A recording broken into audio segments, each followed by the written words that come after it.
Sumatera Selatan dipastikan menerima 5.895 kuota haji reguler untuk tahun 2026 berdasarkan keputusan Menteri Haji dan Umroh nomor 6 tahun 2025. Namun, penurunan kuota haji ini berdampak pada masa tunggu CJH Sumsel yang harus menunggu 26 tahun ke depan.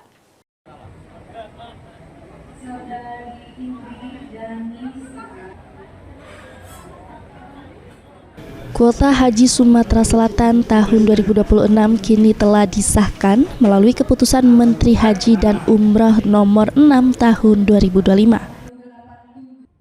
Ketua Tim Transportasi, Perlengkapan, Akomodasi Haji Kemenak Sumsel, Muammar mengatakan total 5.895 jemaah akan diberangkatkan terdiri dari 5.543 jemaah haji reguler, 295 jemaah lansia, 24 pembimbing kelompok bimbingan ibadah haji, serta 33 petugas haji daerah.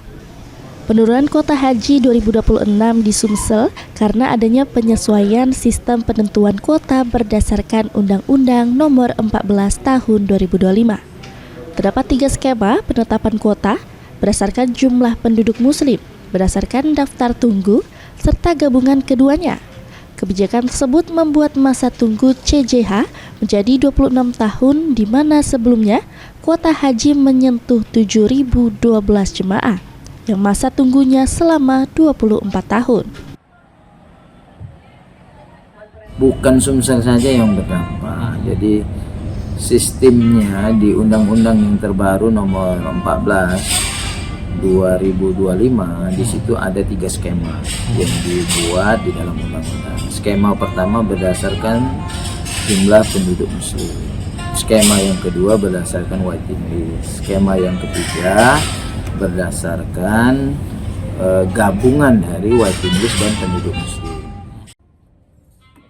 Ditambahkan Muammar, Kemenak Sumsel masih menunggu keputusan Presiden yang akan menetapkan besaran resmi biaya perjalanan ibadah haji per embarkasi. Perhitungan sementara menunjukkan calon jemaah diperkirakan membayar sekitar 54 juta rupiah.